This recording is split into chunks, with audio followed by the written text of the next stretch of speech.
नमस्कार दोस्तों, स्वागत है आपका हमारे YouTube channel study with Usha में। और मैं आपके लिए हिंदी साहित्य के कुछ महत्वपूर्ण क्वेश्चन लेकर आई हूँ। मैं आशा करती हूँ आपको ये क्वेश्चन पसंद आएंगे। अगर आपको यह क्वेश्चन पसंद आए तो कृपया मेरी वीडियो को शेयर करें और लाइक करें।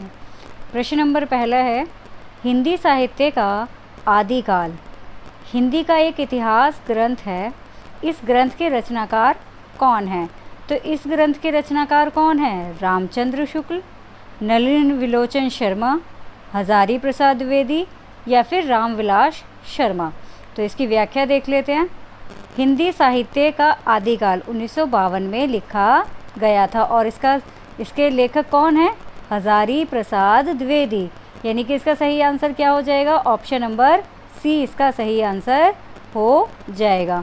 ठीक है, तो यहाँ पर हजारी प्रसाद द्विवेदी जी के ही और साहित्यिक ग्रंथ हैं, एक बार आप उनको भी देख लीजिए।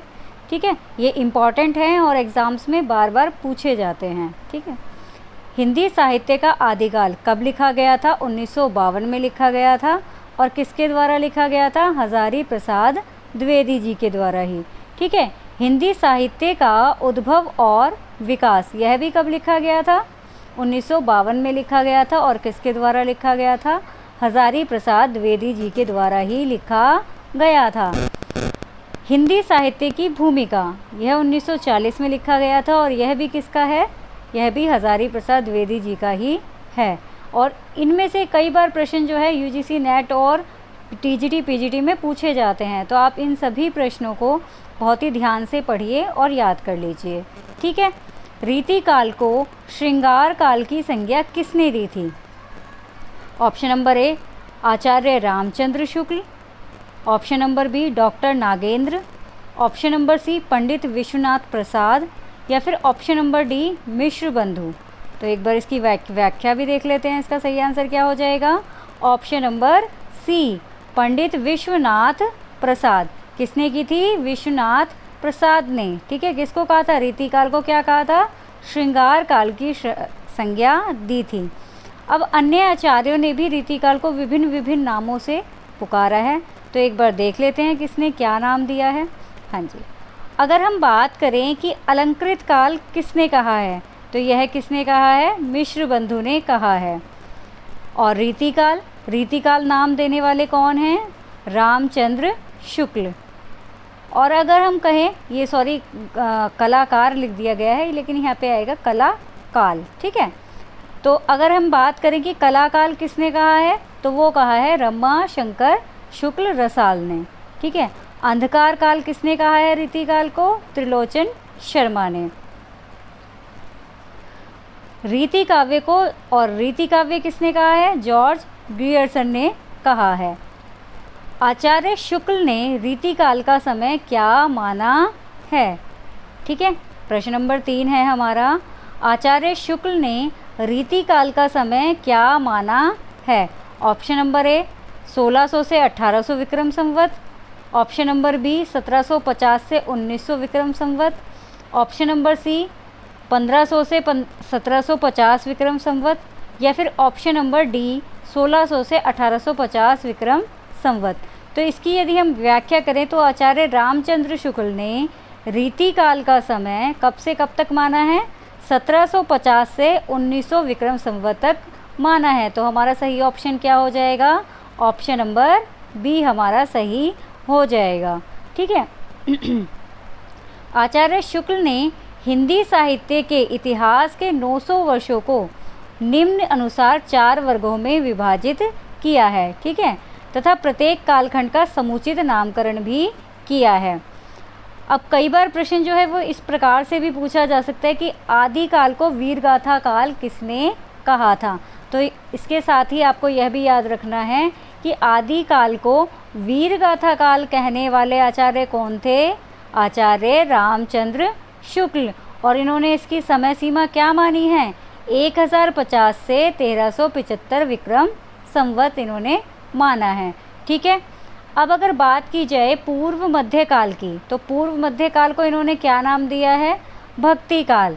ठीक है, कई बार प्रश्न इस प्रकार से पूछे जाते हैं कि पूर्व मध्यकाल को भक्ति काल नाम किसने दिया है? तो किसने दिया है? आचार्य रामचंद्र शुक्ल ने। और कब से कब तक का समय माना है? 1375 से 1700 विक्रम संवत तक भक्ति काल का समय इन्होंने माना है। और उत्तर मध्य काल को रीति काल किसने कहा है? तो यह भी आचार्य रामचंद्र शुक्ल ने कहा है।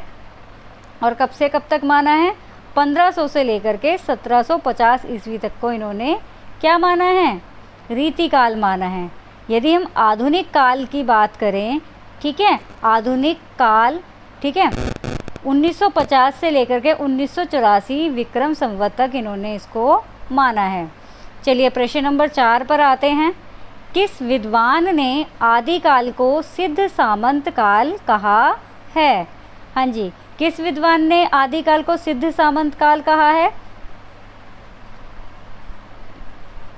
हाँ जी, ऑप्शन नंबर देख लीजिए, Ram Kumar Verma, option number B Mahavir Prasad Dwivedi, option number C Rahul Sankrityayan, या फिर ऑप्शन नंबर डी मिश्र बंधु। तो इसका सही आंसर क्या हो जाएगा? Option number C Rahul Sankrityayan. ठीक है, तो आप देख लेते हैं व्याख्या। आदिकाल का नामकरण वाले विद्वान, ठीक है, आदिकाल का नाम सिद्ध सामंत काल किसने कहा था? राहुल सांकृत्यायन ने कहा था। ठीक है, किसने कहा था? सिद्ध सामंत काल किसने कहा है आदिकाल को? राहुल सांकृत्यायन ने कहा है। संधि एवं चारण काल किसने कहा है? डॉक्टर राम कुमार वर्मा ने आदिकाल को संधि एवं चारण काल का नाम दिया है। ठीक है, और यदि हम बात करें कि आदिकाल को प्रारंभिक काल किसने माना है, तो यह किसने माना है? मिश्र बंधुओं ने माना है। यदि बीज वपन काल की बात करें तो बीज वपन काल किसने कहा था? महावीर प्रसाद द्विवेदी जी ने आदिकाल को बीज वपन काल माना है। ठीक है, प्रश्न नंबर 5 पर आ जाते हैं अब हम। हिंदी साहित्य के आदिकाल को आधार काल का नाम किसने दिया है? ठीक है, इम्पॉर्टेंट प्रश्न है ये। प्रश्न नंबर 5 हमारा क्या है? हिंदी साहित्य के आदिकाल को आधार काल का नाम किसने दिया है? ठीक है, तो option number A doctor Ramswaroop Chaturvedi, option number B doctor Ramashankar Shukla Rasal, option number C doctor Mohan Awasthi, या फिर option number D doctor Lakshmi Sagar Vaishnav. ठीक है, तो यदि हम सही ऑप्शन की बात करें तो इसको क्या नाम दिया है? हाँ जी, आदिकाल को आधार काल किसने कहा है? Option number C doctor Mohan Awasthi ने। ठीक है, अब इसकी व्याख्या देख लेते हैं एक बार हम। हिंदी साहित्य के आदिकाल को आधार काल नाम डॉक्टर मोहन अवस्थी ने दिया है। अगर हम सुमन राजे की बात करें तो सुमन राजे ने भी क्या कहा है? आदिकाल को आधार काल ही कहा है। डॉक्टर रमाशंकर शुक्ल रसाल ने क्या कहा है? कला काल कहा है। ये कला काल जो है थोड़ा गलत हो गया है, इसको आप ठीक कर लीजिएगा। ठीक है, आई होप ये 5 प्रश्न आपको पसंद आए होंगे। अगर यह प्रश्न आपको पसंद आए और यह आपके लिए लाभदायक रहें तो कृपया मेरी वीडियो को लाइक और शेयर करना ना भूलें। धन्यवाद।